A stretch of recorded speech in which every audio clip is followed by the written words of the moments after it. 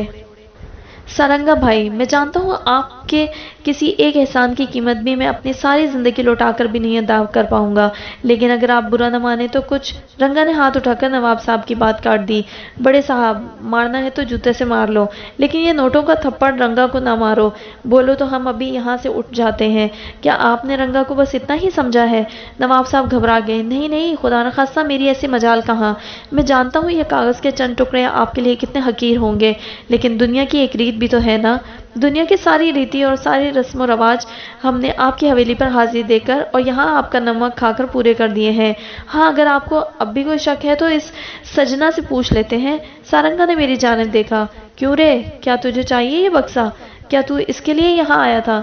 میں گڑبڑا سا گیا۔ مجھے نہیں تو میں بھلا کیا کروں گا اس کا؟ موسیٰ اور سارنگا دونوں ہی میری اس بوکھلاہٹ پر ہنس پڑے۔ دیکھا بڑے صاحب، ہمارا سورما بھی یہ نہیں چاہتا۔ آپ ایسا کرو، اسے اپنی گڑیا بٹیا کے سر سے وار کر صدقہ نیاز دے دو تاکہ حویلی پر آتی بلائیں بھی ہمیشہ کے لیے ٹل جائیں۔ نواب صاحب کی آواز میں ممنونیت تھی۔ میں جانتا ہوں میرا پالا کمال ظرف والوں سے پڑا ہے، میری گستاخی کو میری نادانی سمجھ کر معاف کر دیجیے گا۔ بات آئی گئی ہوگی اور نواب صاحب نے دوبارہ کسی معاوضے کی بات نہیں چھڑی۔ رات کا کھانا مردانے اور زنانے میں الگ الگ چنا گیا، البتہ کھانے کے بعد قہوے کے دور سے پہلے خانم فضا اور ناہید سمیت سب کچھ دیر کے لیے مردانے آئے اور کچھ دیر بیٹھ کر پلٹ گئیں۔ فضا شاید مجھ سے کچھ بات کرنا چاہتی تھی، لیکن ایسا کوئی موقع نہیں مل سکا۔ مجھے بخار کی تھکن نے پھر سے ستانا شروع کر دیا تھا، جبکہ سارنگا، موسیٰ اور نواب صاحب کا ابھی مزید محفل جمانے کا ارادہ تھا۔ میں ان سب سے اجازت لے کر اپنے کمرے میں چلا آیا۔ میرے ذہن میں بار بار اسی نازنین آفرین کے آنسو اور باتیں کسی دھماکے کی طرح لپک جاتے تھے۔ میں آدھی رات تک بستر پر پڑا کروٹیں لیتا رہا۔ یہ محبت ہمیشہ انہی دلوں پر ڈاکہ کیوں مارتی ہے جہاں اگلے کے نصیب میں مقدر کی صرف خالی تجوریاں ہی منہ چڑھاتی ملتی ہیں۔ اسے یہ خوف تھا کہ کہیں اسے مجھ سے محبت نہ ہو جائے۔ کتنی نادان تھی وہ، جو یہ بھی نہیں جانتی تھی کہ محبت ہمیشہ اپنے خوف سے پہلے دلوں میں ڈیرے ڈالتی ہے۔ یہاں کبھی کسی کا مکمل جہان نہیں ملتا۔ محبت کوئی جوئے کی بازی تو نہیں کہ ہر بازی کے بعد محبت کا جواری بھی یہی کہتا پھرے کہ چلو ایک محبت اور سہی۔ یہ تو وہ بازی ہے جو ہر بار آخری بازی ہوتی ہے۔